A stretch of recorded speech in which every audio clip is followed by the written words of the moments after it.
massively.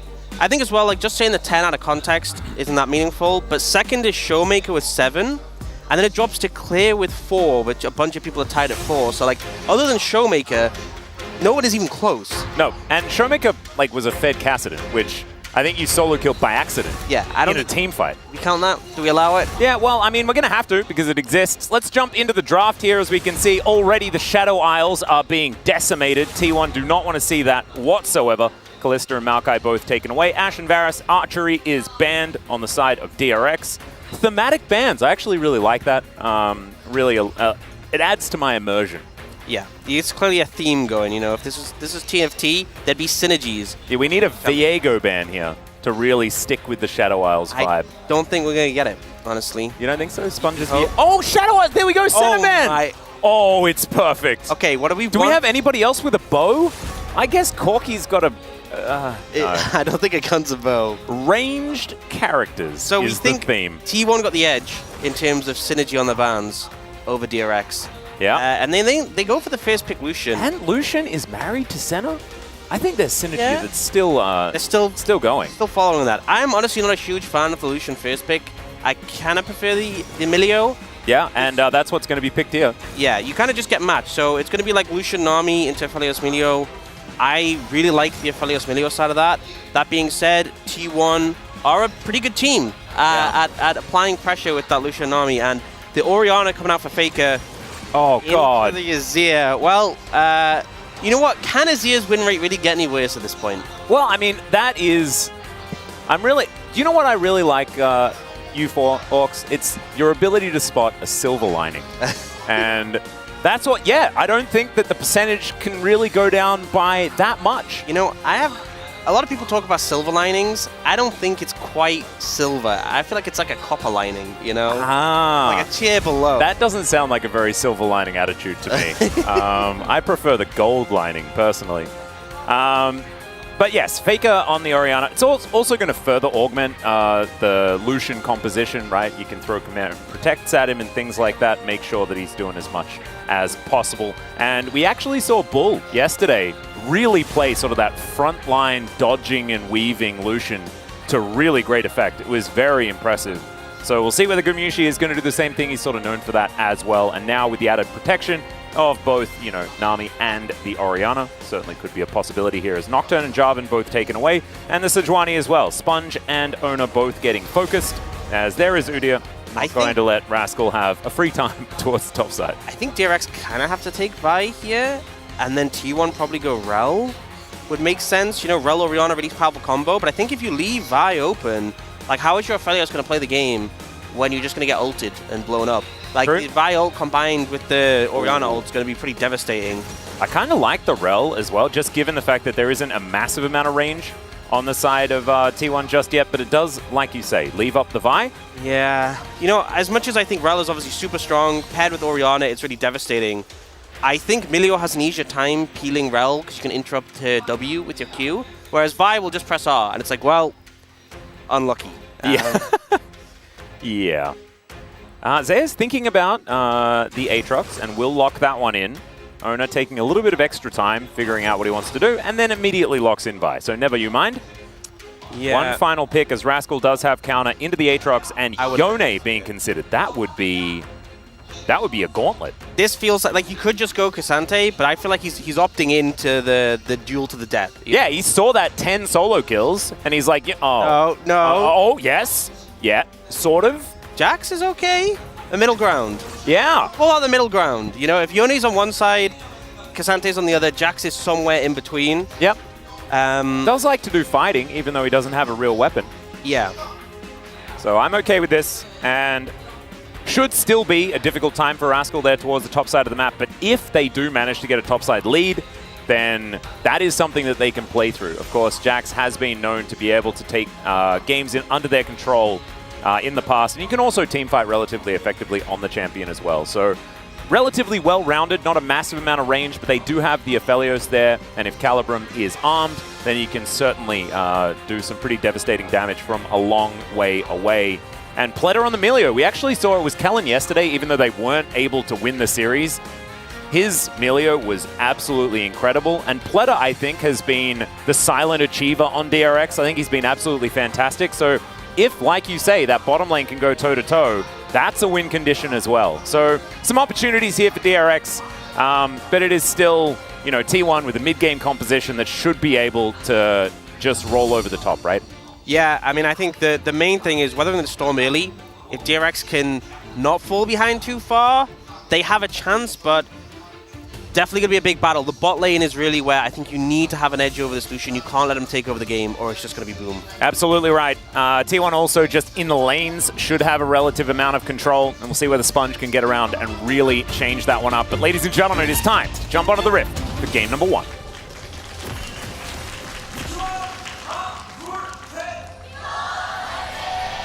소환사의 협곡에 오신 것을 환영합니다. DRX fans, full voices here in Lowell Park today. T1, of course, tend to drown everyone else out, but still, you can see relatively even when it comes to the volume. That is great to hear. As Owner and Sponge, very close by, as we have a 5-point defense system. An oldie, but a goodie. Sponge actually going a little bit deeper. Cheeky ward. Yeah, like that, like that. Get that information early. Make sure you don't get Owner shown up where you don't expect him. You know, I think this is a good opportunity to talk a little bit about Azir. Please do. I feel like one big thing is that we're seeing a lot of tank junglers. Like, a lot. Vi is kind of like the exception where she's a bruiser she's actually like a tank just pretending to be a bruiser in terms of what she offers. Yeah. But she at least has more damage. I feel like the problem is when you have like a Rel and an Azir, in the mid-jungle 2v2, if you shuffle like Faker, you just don't quite have enough damage to burst him down, you know? Yeah, who kills him? Exactly. And if Owner and Faker opt into that 2v2 and you get Vi ulted in your shockwave, you're just gonna go down if you're Satab, so... One thing that Azir has struggled with, though, is dealing with the Rook Urns. And there aren't very many champions that will build a Rook Urn in T1's composition, right? So that might be something that he can mitigate. True. Where's the Frozen Heart coming from? You know? Yeah, actually, that's a valid point. Probably not going to see a Frozen Heart anytime early. Like, Owner's probably going to go... It might be third item as Gumayusi is going to be exhausted here. Very early on, hits the level 2 and just dives on top of Teddy and Pleta. Yeah, exhaust taken by Teddy, it is interesting. Yeah, interesting, because normally we get the barrier heal combo just to try and mitigate the burst. Going for the exhaust here instead. Does mean that if he dashes forward and presses culling, then you can mitigate a lot of culling damage. I feel like exhaust is relatively valuable there. Yeah, I also think that one big thing is that for a big reason why we saw exhaust not being taken for a while with Lucian is because Lucians would run cleanse, and they would just cleanse it, and then you didn't have the option to do anything. But obviously, Gumayusi has gone the Ignite, so still a big ability to just mitigate that damage. We'll see how it does work out as this game continues. Rascal doing pretty well. Yeah, pulling out the ranged minions before he does decide to head home. Does get himself a nice little back timing there. Double crash of the wave. I'm pretty sure. I think some of the ranged minions may not necessarily get there, but still, good time to go back home and does collect a cull. So, investment banking early on here for Rascal. Teddy with the help of Pleta, able to land a really nice trade there onto Gumayusi. Yeah, I mean, we're only 3 minutes in, but this is a good start for DRX. Yeah, I would say so. And we're going to stay positive. Oh, that was... Okay, cut the video. As we can see, low health bars everywhere. Satab almost just solo killed here by Faker, who needs 9 kills for 3,000. There is a Shattering Strike. Crash down.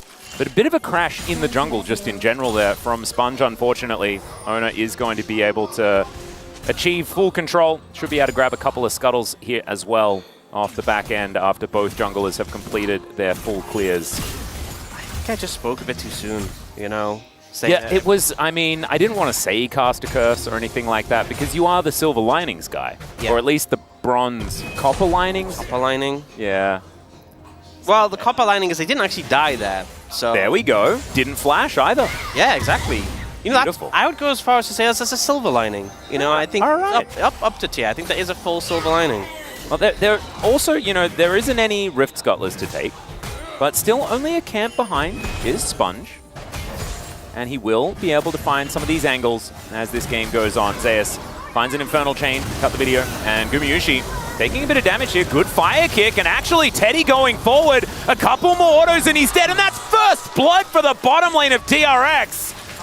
That's not even silver lining. That is just great. Yeah, fantastic. Teddy and Pleta winning out the 2v2, and this is one of the weaknesses of Lucian Nami in the early levels. You don't have the burst to 100-0, and once your cooldowns are gone, you're kind of just auto-attacking as a Lucian, which never feels that good. So Teddy and Pleta managed to just match up to them. Pleta going to get bubbled, and no way he dies. There's no, I'm just going to keep saying it. Carrier does have flash, but doesn't have enough mana for ebb and flow. If he could have just flash W'd himself, then it could have just been a dead Pleta. But didn't want to go too far, as of course Teddy was up and available. And Sponge going to be able to take one of these Void Grubs. Owner going to deal with the remaining two by the looks of things. Wants to push him out, but you can see Satab, he's going back, doesn't have teleport. Faker's still here. So that does mean that this is very dangerous for Sponge. Yeah. I will one grub apiece. Kevin, Steve, just both taken away. Bob just by himself. The big thing with getting the first Void Grub is that... Oh, okay. A minute. Rascal gets a flash out of Zeus here on this top side. Oh no. And Owner is back again. That is going to be a secure. Very nicely done there by Sponge. Collects two of them. But yes, what's good about taking the first one? So the big thing, you know how with jungle items you get extra XP for every camp you take? Like the big monster gives you like 80 extra XP roughly, right? Yep. We'll watch this replay first and then I'll get into that. But yeah, so Gumayusi's low on mana, uses his combo, and then there's just nothing left in the tank here, and he's stuck up close. You can see he's trying to get to the wall to flash away, doesn't get it in time, just beautifully disengaged, but... Oh, Satab is... That's not the lane, that's the river. Faker is going to get shuffled, actually. Delivered to Sponge. Flash has to come through, but Sponge is immediately flashing after him. Faker could die as well. It's a decent shockwave, but it ain't going to save him. And Satab moves DRX to 2-0. What a start, honestly. And they're able to find the 2v2. Faker just a bit overconfident there. You know, I was talking about would they have the damage. It looks like they had enough. They had enough damage in that situation. Took a bit, but they finished him off. Man, that was... This is not a DRX that we just witnessed lose a game to Bro. You know, that was a difficult series to watch. You know, we joked about it. Yeah. Lured them into a false sense of security. T1 confident. Oh, you know, we're 3-1, they're 1-3, but DRX have started off really well. And this, you know, I didn't want to say it, right? Because this is a very different story to what we saw yesterday. D+ versus Guangdong Freaks. It was D+ that was playing more of these mid-range compositions, mid-game compositions, around Lucian, things like that, and it didn't work out for them. There were a lot more whoopsies that I don't expect T1 to make, but maybe we do need to have that conversation about the fact that DRX does have a lot more longevity to this composition, and if T1 don't start that snowball rolling, things could become difficult. Rascal coming forward as Sponge is here again. Remember, no flash on Zeus. No Umbral Dash either, as there is the Magnet Storm. They didn't even want to invest it, as the Leap Strike comes in and the flash has to be used, but Rascal is able to lock down the kill. That was almost a flub, but they nailed it in the end. Yeah, so well played actually at the end. You know, Rascal goes in for the finishing blow, and Sponge just tanks the tower, makes sure he's the one with aggro. There's still a CS lead for Zeus in this matchup, but really nice gang coming out from Sponge. He's been doing a solid job so far. Man, this wasn't on my bingo card. There's a lot of things that haven't been on my bingo card over the last couple of days. This is certainly one of them. As Owner is going to lock down the first Drake of the game. And it's only 300 gold, right? But when DRX are winning like this, after the woes that they have had here in the LCK, this is not the 2-0 winning streak that I was expecting for this squad. Yeah, and it was just a really nice shuffle there from Satab. Timed it for when Faker threw the ball out to make sure there wasn't really any recourse immediately, and then had the follow-up.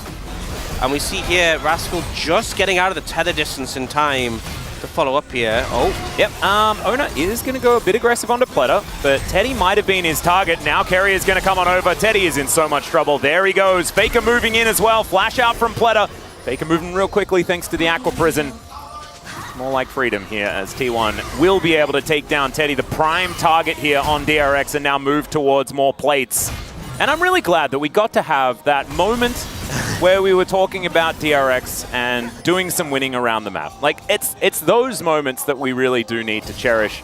because now T1 move towards a 500 gold lead. They have a lot of control towards the bottom side around that turret, and the more they're able to open up this map, the more they will be able to get that snowball moving, as we see how this all occurred. Yeah, Teddy just kind of completely overstepping there. I mean, the important thing is they don't have the level 6 from the Milio to get them out of the Aqua Prison. Now they're super low, and Ona actually kind of baits this here, so goes in initially, and then he kind of backs away like, oh, I don't want this, waiting for the backup from Carrier, and Carrier gives him the boost, gives him the extra damage just to make sure he gets the quick kill. And then a nice flash from Pled at the end, reads that one from Ona well, but solid play from T1, you know, the game looked like, I won't say it was getting out of their hands, but definitely had a really strong start from DRX, and they have made that answer back. Yeah, and I don't want to take anything away from DRX and their ability to find a few picks in this early stage. But they're going to need more than that if they want to actually win this, especially now that things have become a little bit more uphill. Sponge coming on over, though, and if they can lock down 5 grubs, that is certainly good news. Ona moving on in here, though. Oh, no. And Zeus in position at the same time. Cheeky little smite to deny the mites. And that is enough for T1. Just going to back away, allow 4 to go over to DRX. Yep. I mean, the big thing is they deny the Fifth, they deny the little Void Bub spawning. Yep. But also, the way it works, so as I was saying before, the jungle item gives bonus XP when you clear a camp, but you only get that on Void Bubs for the first one you kill. Ahaha. So Ona, he's only gotten 2 Void Bubs, but he actually gets quite a lot of XP from that, so it is pretty significant. The remaining 2 aren't worth as much investment, and it's the first one that each jungler gets. It's not like just the first one, so you know, if Ona gets the first one and Sponge gets the second, they both get the bonus XP. Yeah, and so that's why we often see junglers moving in, taking 1 grub, and then continuing their clear from that point on to try and get towards that level 6 as soon as possible, things like that in the early stages of the game. Very cool. And DRX, yeah, it's not over, right? But we can see, even though Zeus went down towards the top side, he still has a 20 CS advantage. Rascal had been trying to move over to help out his mid lane. We'll ignore the fact that he just missed a cannon. Might be able to get himself a plate here, but ooh, yes, there it is. Thankfully, Void Bub damage going to come through. And for me, it's a little bit sad, right? Because I felt like DRX were doing everything right in the early stages of the game, but it feels like that it's still falling out of their hands as it goes on. Yeah, it's still an okay game state now, but the mid game is really where a lot of factors come online. Like Carrier now has the Imperial Mandate. The 1-item spike for the Lucian army is really powerful. Not as much as it used to be when you had the Gale Force, but Mandate for the Nami definitely a big factor. So DRX, if they make a mistake, the burst available from this bot lane will punish them pretty heavily. Oh yeah. Saytab in this brush as well as Faker moving on over. Only gonna have to get out of there. As you saw, Sponge had moved into position. Gumayusi dashing forward once again. Pleta taking a bit of damage, but otherwise not too worried. You can see a bit more timidness here for DRX as this game moves towards the mid game. Yeah, we have a minute and a bit on these plates. 30 seconds on this next dragon, though, and it feels like both teams are kind of jockeying for position over the river, trying to get control. Oh no, Saytab. Yeah, that's a shockwave, and that is an immediate cease and desist. Saytab able to get out of there, though. Doesn't have teleport, and now doesn't have flash. So this Drake should go over to T1. He may not be able to get back in time, and definitely not back into position to try and fight for it. But DRX do have control of the bot side. Oh, Ona was thinking about it, but good work not being in the shot by Saytab.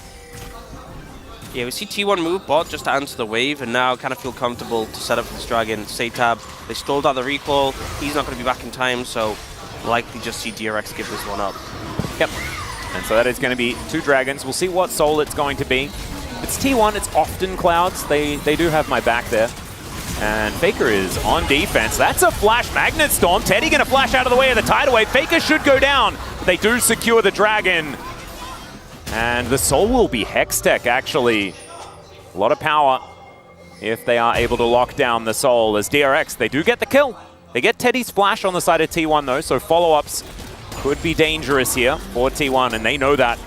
Looking for Pleta as Ardent Blaze is going to fly out of the brush. And now Moonlight Vigil comes in. Gumayusi could be punished yet again. Red-white guns here for Teddy as Pleta is going to tank up the culling, but still, T1 able to offer enough back to deter the aggression. Yeah, Lock committed there, though, and Teddy and Pleta holding the... that is a scary Aphelios right now. He is. Gotta be really careful about that. TP actually coming in here. from Zeus. Going for the bot lane play. They really don't want Teddy to do any... Wow, that's a jump scare if ever I've seen one. But Teddy, not going to be too frightened, just able to walk his way out. That's a flash. Infernal Chains. Not sure about that one. Not sold on that. And one of the things I was gonna say was, like, the Dragon, DRX, only got that one kill. They committed the teleport to make it happen. But Zeus teleport there, not the best. It will secure them that bot lane tower, which is something, but it kind of feels like T1 were looking for a bit more out of that play and didn't really get rewarded with it. Yeah, Sponge now wants to see whether his blue buff will come back, and it will. Should have Shattering Strike. Doesn't have find their way home. Smite, but yes, does manage to find his way home. Sponge able to take that one down. Nicely done. Zeus just continuing to jungle now. Wondering what is next here. Does have the Lethality Hydra. You can see that replay here. I guess they just didn't have clear window on what the help Dragon was, so they commit for the kill on the Faker, which is great, but Rascal being in the TP here doesn't really amount to much, unfortunately. And now, with the Vina Hexaxol, with T1 already having a 2-Dragon lead, DRX in terms of gold aren't really behind. They're kind of okay, but they're going to need to win this next Dragon fight. They're going to need to put a stop to the Dragon stacking. And Sponge is looking to put a stop to Zeus here, who doesn't have flash. Remember, Magnus Storm comes down, Emperor's Divide, and he's just going to be swept under the rug. Sponge will take a few too many turret shots, but he isn't going to die for it. Now Rascal is chasing after Faker. Shockwave comes in, but doesn't exactly do what he wants. Still slowed down by the dissonance. Rascal will be deterred as Faker gets into that pixel brush. And now, oh, Moonlight Vigil avoided. That was really cute. Pleta still diving in, and that is not really the direction he wants to go. Satab wanting to get over. Isn't going to be able to. Good dive here by T1, keeping up that aggression as much as possible. But Rascal's coming in. This is fight after fight after fight here in this mid-game. Rascal not quite finding it. Sponge a little bit late to the party. So they're not able to punish T1 for the dive. Yeah, some non-stop aggression there, and T1 managed to find the dive. It looked a little bit dicey at points, but the Culling doing a lot of work just to finish out Pleta. And I mean, one advantage is you do burn the flash from the Milio, which can be punished later. We see here, I mean, the thing is Zeus doesn't have ult, doesn't have flash. Not in an ideal situation for this. And he just doesn't really get to do much. Yeah. Did hit the Infernal Chain, which meant that Sponge took an extra turret shot. Still, not exactly too impactful as Ona gets out of the way of the Moonlight Vigil. Yeah. I don't even... It seems strange, the movement that he went for. And did manage to avoid it just perfectly. And Pleta's play was a little bit odd. I didn't understand it either. I think he was trying to get like the guaranteed Q to interrupt the Culling, but I think he hit a minion instead. And he just ended up face tanking it. It's not the best play, but you can also see how, you know, this is one of the issues with that Vi. Milio has so much peel, but if the Vi presses R, you kind of just at the whim to it. Yeah. But keeping up the aggression, keeping up the tempo, T1 trying to get to a larger gold advantage. Right now it's really not even evident as Sponge is going to park the Rift Herald probably into this turret. There we go. Look at that. Look at that driving. We've seen definitely some flubs with the Herald driving. Yeah, Lucid is taking notes right now, dude. Yeah. 100%. That's going to be on the test later. And you know, for anyone who's keeping count, so we said before the game started that Faker needed 9 kills to get 3,000. So far, he has gotten 0 of those 9, so still 9 to go. 9 to go, yes. Good. I'm glad that we're keeping tabs. Yeah. No change. Sponge going to be able to take away a Raptor here. Faker still scaling, of course, as this Orianna will start to do more and more damage as more items come in, only on 1 at the minute.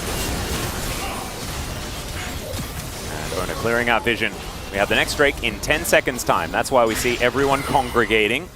Rascal and Zeus, both with teleport. Rascal has his flash, though. Flash counter-strikes can be devastating in these team fights. And DRX are getting closer and closer to team fight ready. T1, well and truly there. They want to be starting fights as often as possible. DRX, couple of items here and there. And they're going to be feeling so much better about it. Teddy does have his Bloodsong complete, as well as his Stormrazor. It's a happy Aphelios. 2-1-0. He's down on farm. Still probably pretty happy about how the situation is going. His owner is spotted on vision. DRX immediately back away towards him. Yeah, Rascal is actually going to, like ships in the night. They do go past each other, but there is a flash counter-strike. And Ona, he's gone the wrong direction. Gravitum is going to be picked up by Teddy, and that means that there is no way out. Somehow the kill goes to Pleta, but that is fine. There is no jungler. Might be a dragon opportunity for DRX. Yeah, big mistake there, Owner. I mean, it was a really good read from the side of DRX, spotting him out with the blue trinket. And just collapsing down on him. Rascal, perfect timing coming from the base to answer that. Ooh, Zaytab's positioning a little bit scary here, but you can see his posturing, trying to find an opportunity for that Emperor's Divide.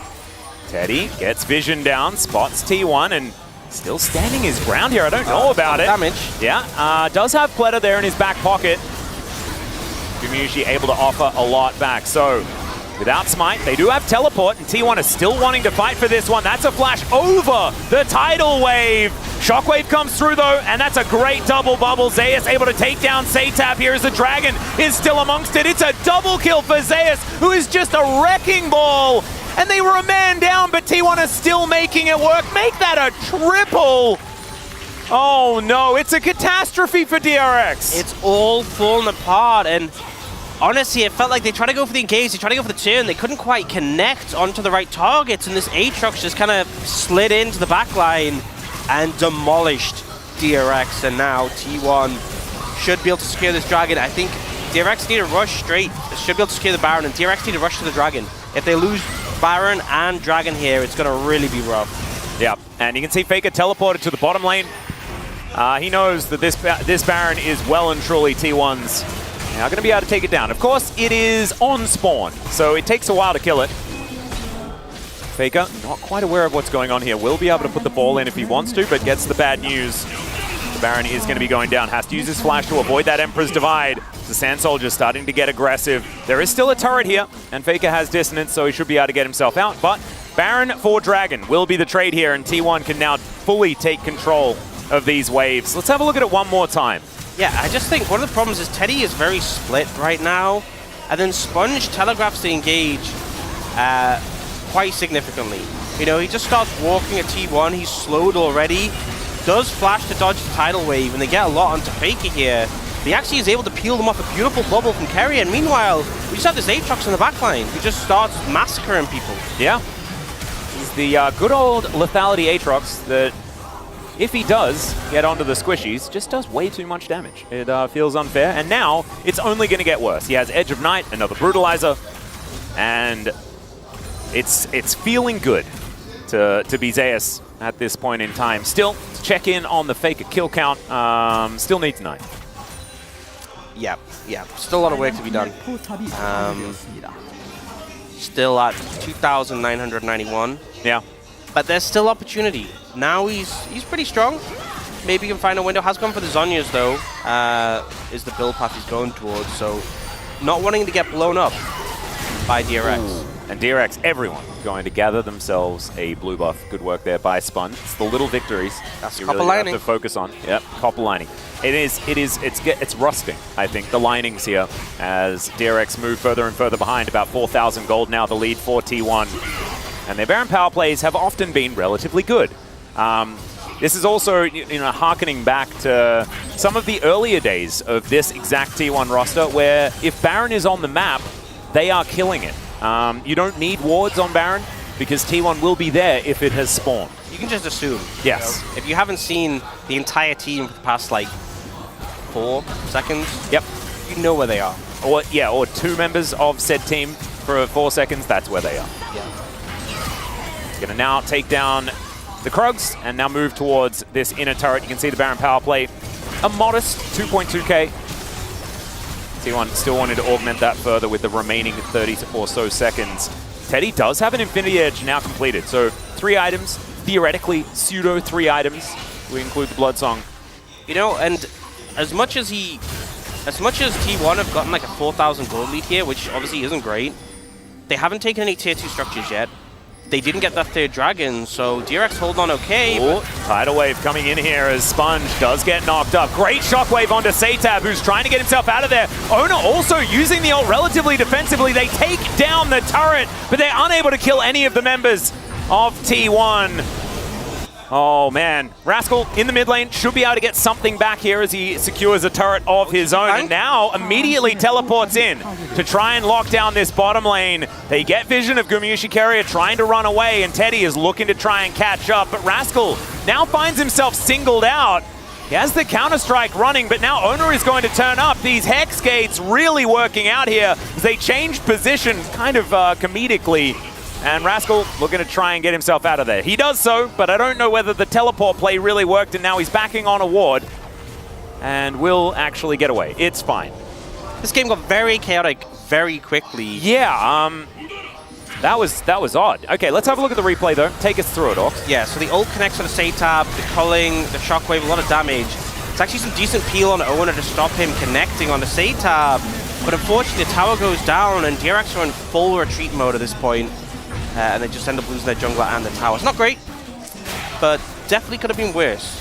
Are we scaling though on DRX? Are we scaling? Is that what the game plan is now? Yes, we will say that's the game plan. I'm trying my best here. Yeah, I don't think they're not really in a position where it's like, okay, we hit this point and we win. It's kind of like we hit this point and maybe it will be easier to win, hopefully. Well, Satab is looking to hit this point, trying to find... well, he does set up a Sun Disc. He gets Acro Prison, though. His carrier is a long way away from the rest of his teammates. Yeah. Can speed himself up, though. Do you have a name for that, where you, like, shuffle behind someone and just put a turret down? I don't think that's been established yet. I think that's the Shurima construction. Yeah. Yeah. Not sure about that. Not sure about the residential market in Shurima at the moment is struggling a little bit. You had to look at the Shuriman times. I think part of the problem is that they're structuring these buildings on sand, you know? Yeah, I've heard of that issue before. Is okay, cease and desist onto Teddy into that backline. He flashes, he does manage to get the ult, but the shockwave is too strong as Faker 8 kills to go now. Zeus able to take down a double in the backline as well. Sponge going to be taken away also, and DRX, they're left with only Rascal. And T1 are still chasing after them. It should be Soul Point here for T1. They might also be able to focus on some of these extra turrets to really start putting the nails in. Rascal also just going to get pulled back by those Infernal Chains, avoids the bubble. Not going to be able to stand toe-to-toe, and that is just 4 for free. Yep, that was a pretty one-sided fight, and we're kind of seeing part of the issue with letting this Vi go open.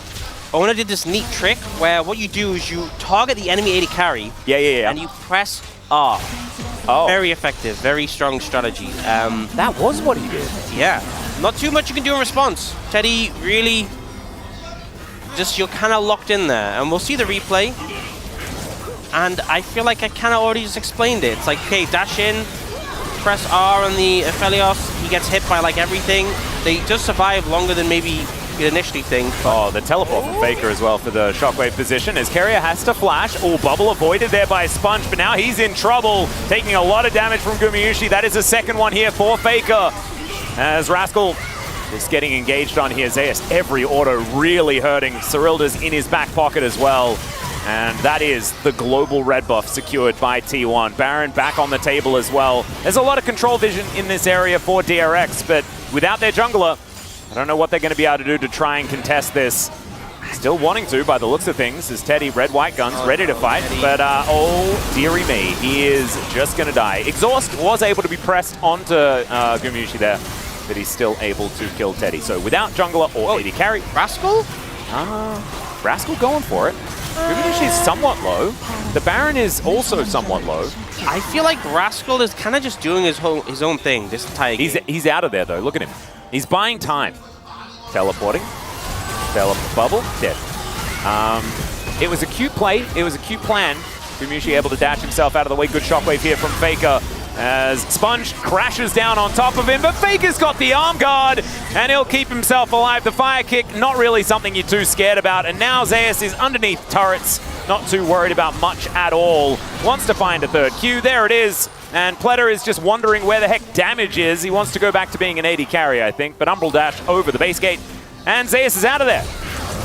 And now T1 are just going to rain hell down on the rest of DRX. Pletter is... Leave him alone! Oh, it's so cruel, isn't it? That's another kill. There's the ace, and T1 will now just destroy these Nexus turrets and take us to a game number 2. But one thing I do want to take away from this is the fact that DRX looked relatively competitive in the early stages. New game, Orcs. Yep, and hopefully they get a chance to adapt from that game 1. Again, like, the laning phase went pretty good.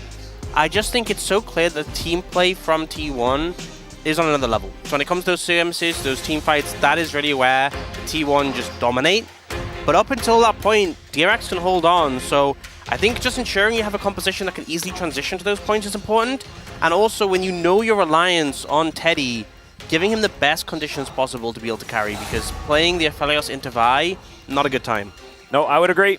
I think they can keep the Ashe Varus bans and then look for a first pick Corki. That's what I would say on the side of DRX. Like they mentioned on the space, if it ain't broke, kind of don't fix it. It is still going to be DRX stealing a ban here from T1, as the Kalista will be taken away. Not wanting to see that one picked up alongside something like a Renata in the first rotation for T1. Lucian denied as well. Senna and Corki, sort of the big ones for me. We've seen Senna find a lot of success here in the LCK, and Corki's broken, like just completely busted. Should always be banned forever. Yep, I agree. I feel like if you just get to a certain point with the Corki, it's so hard to lose unless you really play. Yeah, really try. Yeah. Like Zeka might have. Orion actually going to be banned from DRX, so still going to see that Varus and that Senna and that Corki all available. You know, DRX obviously have first pick, they get first choice on those, but a lot of power picks open and available for T1 to choose from. I would just ban Corki and then take one of the really powerful things that you will be able to get. That is something you can do. We'll see. I do feel like that we often... Whoa! Okay, so they're banning away the Nord, so we're not going to see like the Senna Nautilus, but there's still a lot of options. I do think one of the things is that I don't think T1 are too afraid of the Corki, simply because as a team, they're definitely confident at driving the pace forward, you know? I think teams who go at a slower pace, or if it's an equal match, Corki can be really problematic, but I think T1 are confident they can just push the game pace forwards and not worry about Corki hitting that major scaling point. They are going to pick up the Senna themselves. We'll give them a fair bit of sustain. You can play Senna Seraphine and sort of hope to sustain, but you're not going to do that against 3-item Corki if Satab actually gets to that point. And this is what you were talking about. Just go for the engage. Yep. Ona going to be locking away the Nico, most likely for Faker. Of course, Faker, one of our premier Nico players, even before she was reworked and got a bunch better.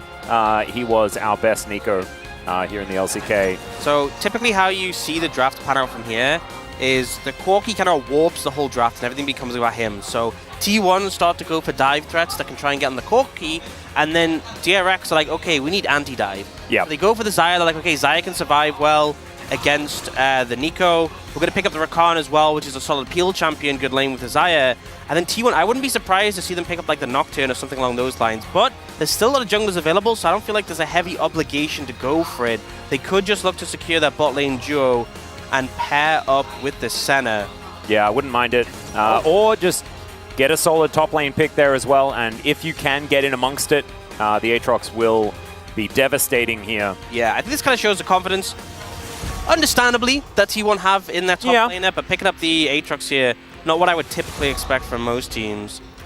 We do see DRX now starting to target some of those pairings that go together with the Senna. And the thing is, because T1 on red side here, they kind of get first choice of junglers, so they can start to thin out the pool a little bit. They're taking away the Sejuani. There's still like the Rel open, the Vi open, the Nocturne open. They have a lot of options, and they can kind of ensure that DRX don't really get a good choice on this one. Yeah, we'll see whether DRX take away something like the Seraphine next up, or whether it's the Tahm Kench, which could certainly still fit the bill. The Poppy going to be removed as well, and there goes the Nocturne, so at least eliminating that part of the dive threat. Yeah, Nocturne Nico is super strong.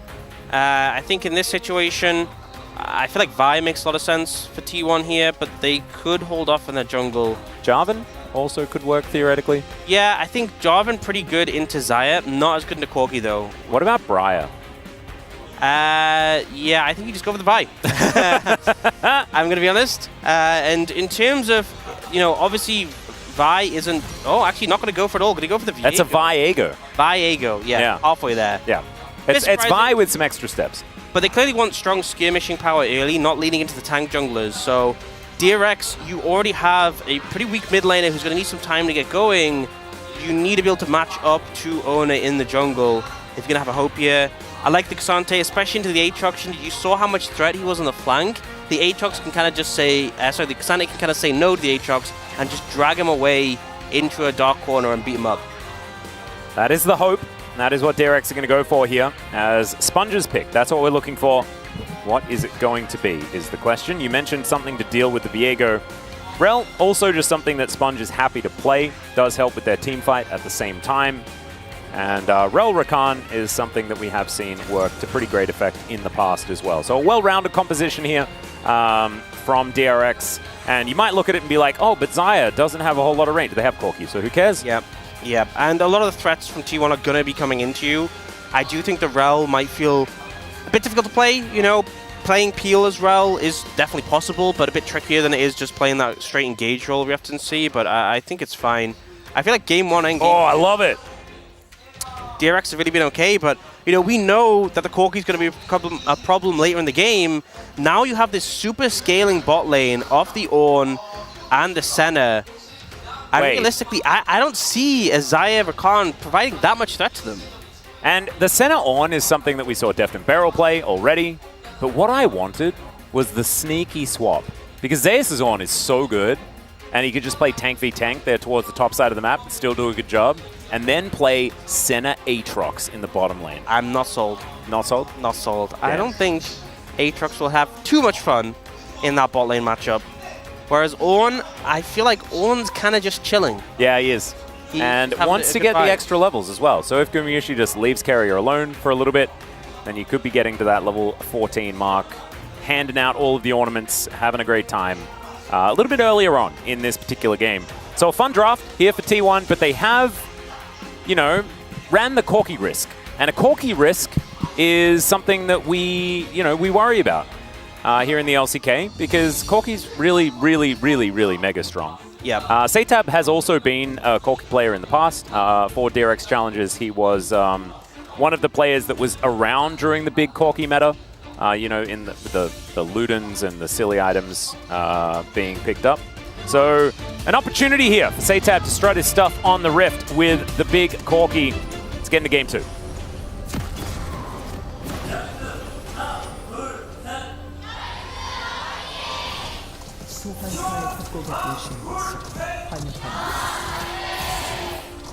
All right, here we are, onto the Rift for the second game of our first series of the day. DRX moving towards the blue side, now with the Corki composition. Yep. A composition that T1 have destroyed in the past. In fact, the final day that both of these teams played last week was exactly the day that it happened.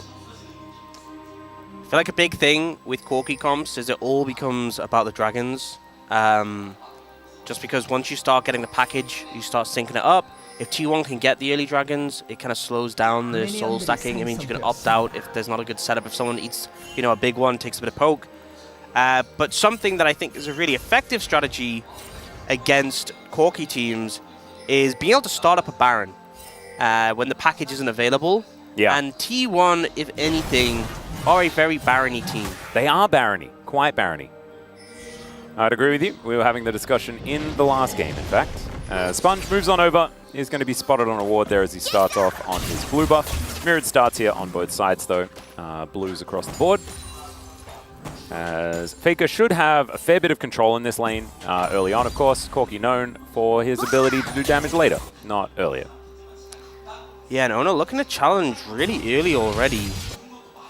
I mean, that's the thing. You know, like, you're into a tank jungler and a Corki mid-jungle.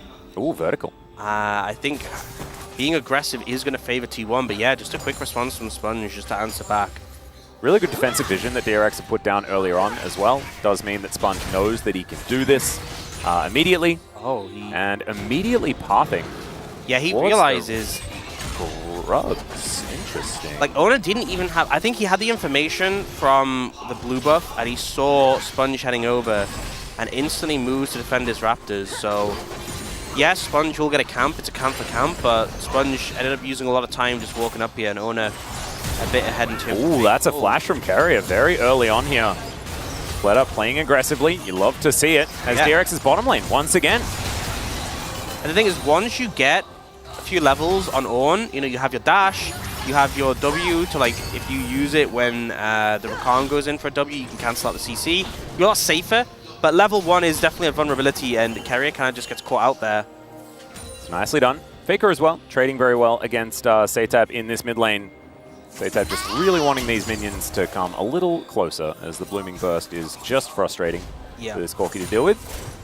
Should be able to recall and get a... Oh, that was sneaky. You know, the sad thing is that if Zaytab just held his nerve, he was fine there. Yeah, he did move a very, very, very, very small amount, so maybe that was just enough to move him out of the way. His Grand Entrance once again. No flash here from Carrier. It could be another first blood for DRX as he's burning. The flash comes through and Carrier walks it off. Oh, it's so close here for DRX on the bottom side, and Carrier has teleport. He can just be straight back here. Yeah, a bit of a heartbreaker there, honestly, for DRX. Carrier kind of misplaying on the Ornn there, tries to use the dash to avoid the W, and it just gets interrupted. It nearly backfires. But the fact is, you end up getting Teddy Sums as a reward, just because there's a little bit of a miscalculation. Oh. That was cute. Yeah, managed to get it in time. Makes their way out, and of course, they can do that together, which is handy. Zaytab has teleported back to the lane. 17 to 30 though. Faker is really having a great time. Rascal able to dash out of the way of the Infernal Chains. So this is what the space was kind of talking about, and that is that naturally T1 are just doing a lot more winning. Zaytab, that's an aggressive move. Letter is here though, looks for the knockup, does get it there onto Faker. Just on the edge, in fact. So nicely done. Able to trade back nicely, but you can see Zaytab just teleporting back now, doesn't have a bunch of his health, and Faker in a similar boat. To be perfectly honest, but Zaytab with just the tier stacking up in comparison to the two books. Faker is well read. He is known for his reading of books, but he is going to be able to do so in lane as well. And oh man, catches him right on the end as Zaytab going aggressive. Faker, oh, just flashes, picks that one up. I believe that was the empowered auto there as well. And so Faker, first blood, solo kill. Just way too ambitious from Zaytab, I think kind of overestimating his damage. Bear in mind, he had just a tier compared to the two Amp Tomes. I think he was hoping for just a little bit more in that trade to try and turn it around. Very aggressive play from both sides, but Faker ends up coming out ahead and adds one more to that kill tally. Only 6 to go before 3,000. Just such a huge milestone. Not sure when we're ever going to see another player make it to it. Would like to have sort of the list of players and the numbers that they're up to, because I imagine everyone's pretty far away from where Faker's at, just given the longevity and the fact that Def took some time in the LPL. Yep. As another one. Faker just finding these Tangle Barbs over and over again. I think as well, there's a lot of supports who have a ton of games, but obviously supports aren't really getting kills. No. So definitely role dependent as to who gets... It took a very long time for people to catch up to Gorilla. That is very true. I believe Lehen's only just crested his assists. It took a very, very long time. Lehen's been playing for a while as well as Carrier. Able to get out of the way of the CC, utilizing his Bellows Breath. Pretty handy ability. Learn from last time when he tried to go for the dash instead. And that's kind of the thing, is that, you know, Senna can just play at max range, hard to really pressure here, and the Ornn can just buffer the W from Rakan every time. So it's a pretty safe lane, and if you have a safe lane with Senna Ornn, you're in a good spot. Oh yeah. Let's have a look at this one more time. This was... The Valkyries that Zaytab have been going for have been ambitious. Yeah, and the problem is he takes full procs off the Q from Faker, so the E just clips him, and then he takes 3 hits off the Q. I think if any of those had missed, you know, maybe if he had flashed in or flashed over the root or something, I could see it going a bit better, but yeah, if you're taking 3 from the Bursting Bloom, then you're just not going to win. And we saw that that was exactly the case. Gumayusi slinks off into the fiery mist here.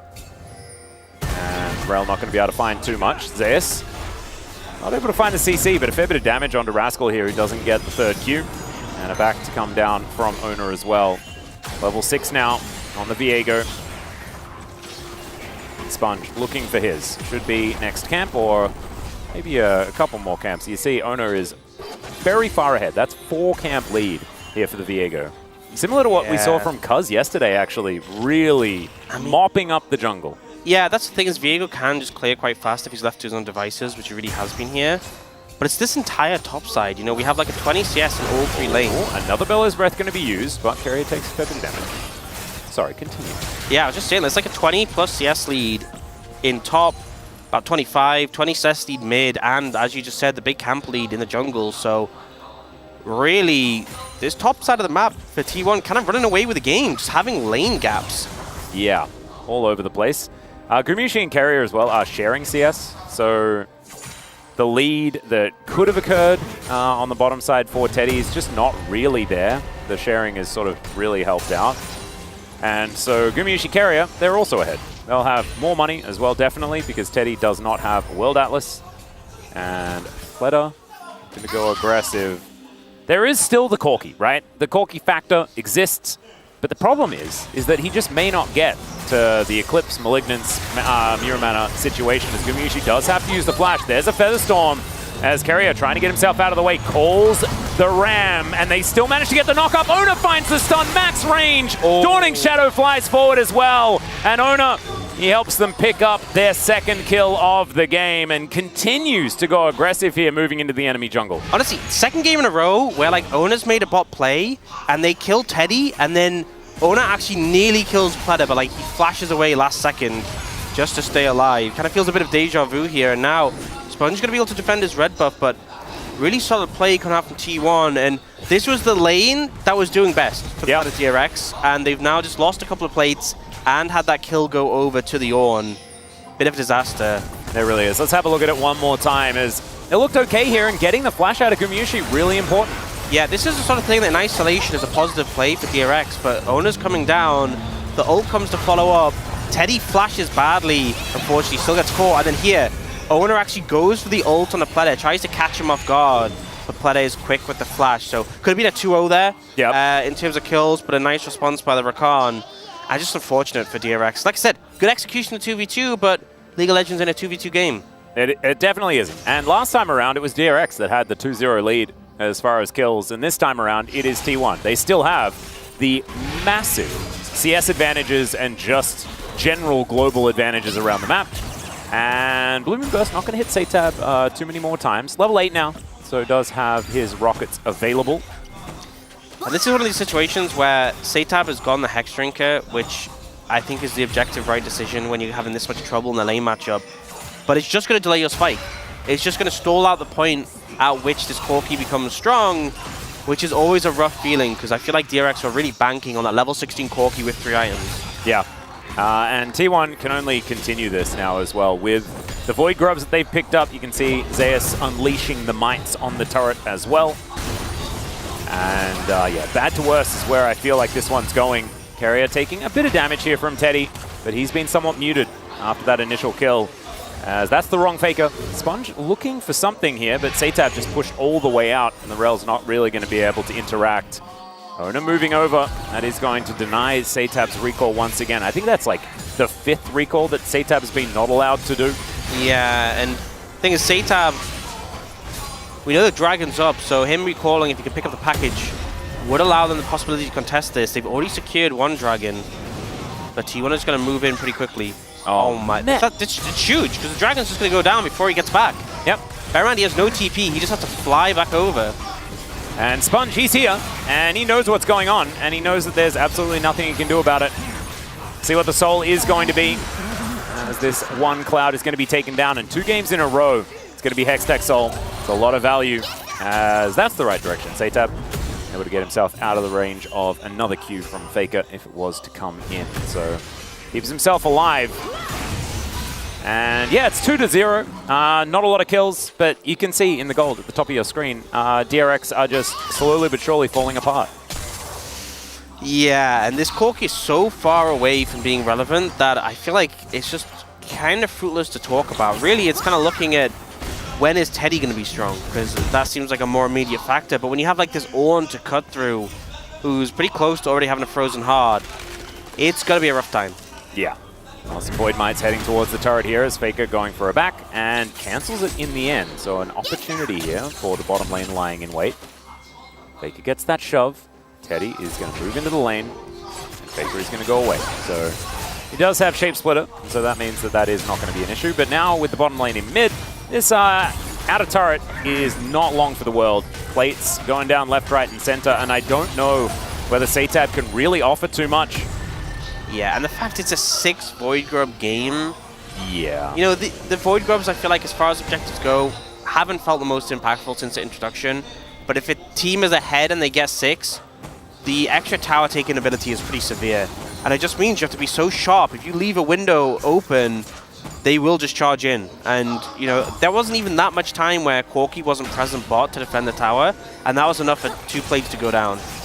And that was right before they are set to fall as well. We've got about 40 seconds until those plates are gone, and all of them have been defended outside of 1 here for T1. And that early push from DRX, certainly a good thing, but just not really feeling like enough to get them any sort of meaningful lead. And we mentioned, you know, the fact that Corki is sort of just a scaling composition by himself, as the package was picked up. Oh, no. And then he's spotted on a ward. But, like, what is the point of taking package now? Well, so that you can get out of this. Nailed it. Sponge going to look for a bit of a shattering strike here. T1 are going to be able to push them away. So, okay, Featherstorm going to be used. Pop Blossom comes down, and that is a dead rel. Nicely picked up there, and Faker grabs yet another one. Good grand entrance, though, as there is the Heartbreaker flash to get Owner out of there. He should be all right, as Carrier takes another turret shot as well. Ooh, Faker taking a lot of damage underneath this turret as well, but should mean that T1 can escape, and it's just Sponge that does go down. Yeah, no real MR on Sponge yet. A lot of magic damage coming out there from Faker. Just kind of gets blown up. 5,000 now the gold lead. You can see 1,000 gold extra picked up from the plates from T1, making a massive difference. Yeah, just kind of ridiculous. But I just feel like the most frustrating thing is that DRX still have a game plan, which is play for package around dragons and try and make that a thing, but you've just desynced it. So now either you skip next dragon and wait for the following one to have package, or if you just keep picking it up off cooldown, it's never going to be synced again. Nope. I also just don't really like the whole situation at all, but maybe desperation here from Satab wanting to try and win some sort of skirmish. But T1, they managed to win that, and now they're pushing even further. This inner turret, man, that would be pretty backbreaking as far as an advantage. And Carrier is also just using his hammer on this inner turret in the bottom lane, and there's no one there to answer. Yeah, he's actually probably just going to get that with some support from his AD carry. Yep. Gumushi should, like, a couple of autos. Oh, just 1 and a Q. Yeah, this is not going well. I'm going to put it in the cons column, absolutely, when it comes to DRX early games. Okay, now they're going top. Yeah, Ona is going to be able to get Satab here. Does use the flash, but there's the stun. And is he able to do anything? The answer is no, and he also gives the assist over towards Gumushi as well. Yep, well, really nicely played. It's Satab's items in his inventory kind of look like a mess. You have a Tear, a Caulfield, and a Hex Drinker. Yep. And here, you know, Carrier just goes for the flash stun. They're not able to burst out Satab in time, but you get rid of the package in here. I mean, that minion's pathing was a little bit sus. You should have suspected that. Sponge just getting caught out, and again, the magic damage doing so much when he has no magic resist yet. Yeah, and Faker collects another kill as well, so he is, I believe, only 5 away at this point in time. And we're even going to check this one out. Ona just going to be ulting right on top of Satab. Gets the stun in the end, and the Dawning Shadow helps out. Yeah, everything just hits, you know? Pretty close to not being able to get it. If anything didn't connect there, then you got to think that Satab could have gotten away, but everything connects. They get it, and now a free dragon. No package to worry about here. And look at these money differences. They are very, very, very, very, very large. Obscenely large. I'm really glad that it was only up for a little while, because that was... You know what's the biggest thing for me? What's that Teddy is 100 CS up on Gumushi, and he's down in gold. Yes. Yeah. And Carrier is up a lot of thousands as, okay, that's a decent engage here from Pleta, finding Zeus, doing a fair bit of damage. Sponge also moving in, but really not getting the Magnet Storm onto anyone that he really wants. Maybe not enough metal players on the side of T1.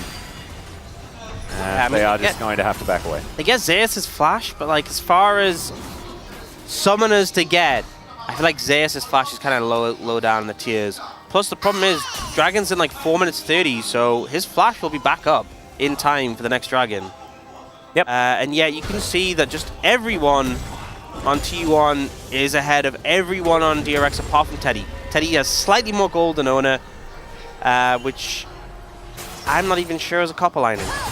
Yeah, no, there's the linings are not looking great for anything at all, as Gumayusi already doing a fair bit of damage here, as we can see. Taking a lot also, as, oh, not quite enough for the dash cannon Pop Blossom, but the knockups are going to be there as the Ram comes in.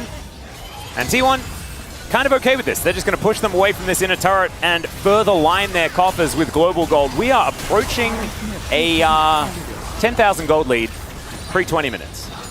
Rather a lot, you know? Yeah. Quite a substantial I would sum. say in the business we call that a big lead. Yeah. I think that's what we call it. Corki has finished the Manamune, so 2 more items to go. Yeah. Not looking so hard. Maybe next game.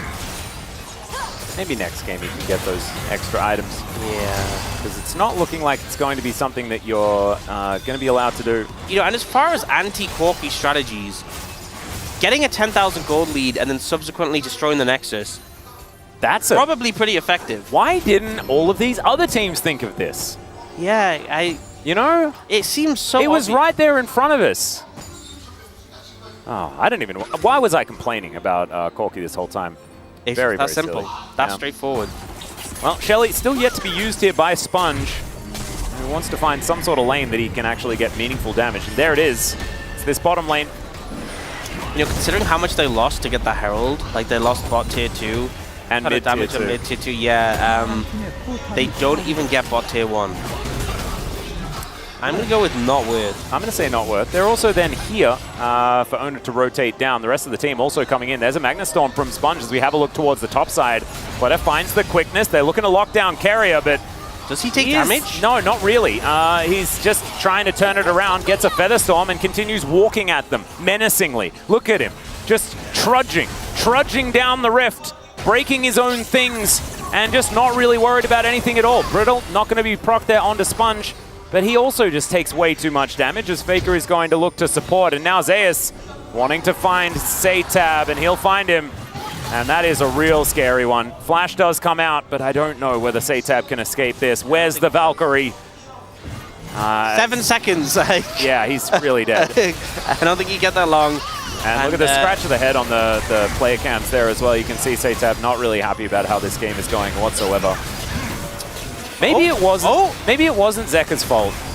Maybe it was. Maybe it's just T1 are too good at dealing with Corki comps. Maybe that's what it is. Well, I think the chances of Sponge stealing this pretty Limited. low. Yeah, limited. Those procs, though, maybe no, he doesn't even get those. All right, well, the Ram comes down. They do manage to catch Pleta here as Ono looks for a little bit more CC. Heartbreaker comes down. Rascal going to be the next target here as Teddy takes the base gate. Yep, Faker is after him. There's a Pop Blossom. Teddy able to avoid that. And that will be able to keep him safe. But he needed Ghost and he needed Flash in order to get out of it. Didn't have Featherstorm, but would have needed that as well. Yeah, could have pressed that button. Pleta still running for his life. Sponge doing the same thing. And yeah, this is a difficult game here for DRX at this point in time. Pleta is going to die, and there's going to be a kill going over to Ona. Now Rascal fighting alongside Satab against Zeus. 2 versus 1. I'm almost favoring the 1 here, but it is going to be Rascal picking it up in the end. As Carrier turns up just a little bit late, and Faker is a little bit distracted by winning the game by the looks of things. Still needs a few more kills like Faker. He's been hunting for them. You've seen him trying. Yeah. But you don't win the game, then you definitely can't get the kills. Yeah. There are more important things at stake right now. No, precisely. As Rascal going to turn it here. Carrier going to flash on over, and yeah. Gumayusi turns up. He's going to protect his better half. And now you can see Carrier just going to go back home. Satab may just die here, as yeah, that's a bunch of buttons in his face. And Gumayusi locks down a solo. Yep. Bad to worse, I think is kind of how I'd... 12,000 is the goal, and 3 dragons would have been a Hextech soul. Yeah, this is like a vacuum lining, or a void lining, abyssal lining. I think there's no lining that's good. I think vacuum lining. I think you're okay with that. I think that's how I would describe it. Yeah, that's what I'd go for. It's not great. Carrier is split pushing. The thing is, no one's even nearby. No one's here. Where is everyone? Where is DRX? Well, they're not mid. That's dead. Well, there's one of them. Yeah, there we go. So Rascal is going to find Keria, and Keria is going to ignore him. I'm pretty sure Rascal pressed a button, but I'm not entirely sure. Pop Blossom going to be channeled here as Sponge is going to dive on into it, looks for a last-ditch attempt as Faker goes golden. He picks up another kill here. That's his third for the game, but he will end up going down. Good package there from Satap, and now he's on the wrong side of this one. Knockup is going to come through onto Zeus. Blade Caller is good, and Zeus will be taken down. But now the Cavalry will turn up. There's another Corki. That's a decent way of dealing with it, I guess. But he's going to take a lot of damage. Teddy on the fountain is kind of looking like his old self as that fountain laser. But still, these Nexus turrets are going to be turned to Keria. Looks for the dive forward. Good Feather Storm there from Teddy to avoid him. But now the Nexus will be taken down, and T1 going to look for that swift 2-0. They will find it. Keria will die. T1 will get the job done in the end. Decent little dash there from Owner, and he keeps himself alive.